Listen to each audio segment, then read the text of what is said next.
नमस्कार विद्यार्थी मित्रांनो, स्क्रीनवरती नफा तोटा या घटकावरील प्रश्न दिलेला आहे आणि हा प्रश्न ट्रिक्सने कसा सोडवायचा।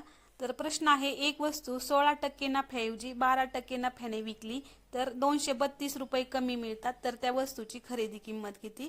तर इथे आपल्याला वस्तूची खरेदी किंमत काढायची आहे। हा प्रश्न जर आपण मेथडने सोडवायला गेलो तर खूप मोठा आहे किंवा खूप वेळ लागणार आहे, म्हणून हा ट्रिक्सने कसा सोडवायचा।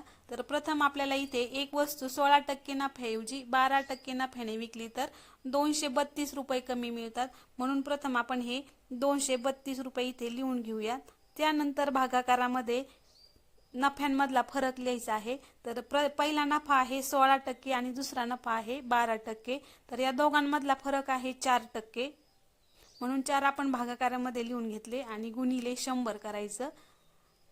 4 ने जर आपण 232 ला भाग दिला तर इथे 232 ला 58 चा भाग जातो आणि 58 गुणिले 100 केलं तर इथे 5800 रुपये ही काय येणार आहे, त्या वस्तूची खरेदी किंमत येणार आहे। जर ट्रिक्स आवडली असेल तर कमेंट करून सांगा। त्यानंतरचा प्रश्न आहे, 10 वस्तूंची विक्री किंमत ही 15 वस्तूंच्या खरेदी किमती एवढी असेल तर शेकडा नफा किती। तर आता इथे आपल्याला शेकडा नफा काढायचा आहे आणि हे गणित जर आपण मेथडने सोडवायला गेलो तर वेळ खूप लागणार आहे।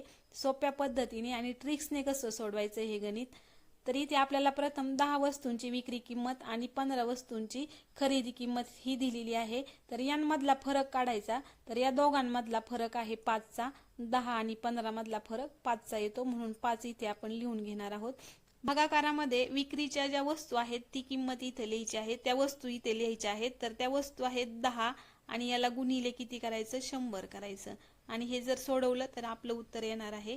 तर 5 एक 5 आणि 5 दुने 10 आणि बे एक बे, इथं 50 चा भाग जाणार, म्हणजेच शेकडा नफा हा 50% आहे। आपल्या प्रश्नाचं उत्तर हे 50% आलेले आहे। जर तुम्हाला ट्रिक्स आवडली असेल तर चॅनलला लाईक सबस्क्राईब करा।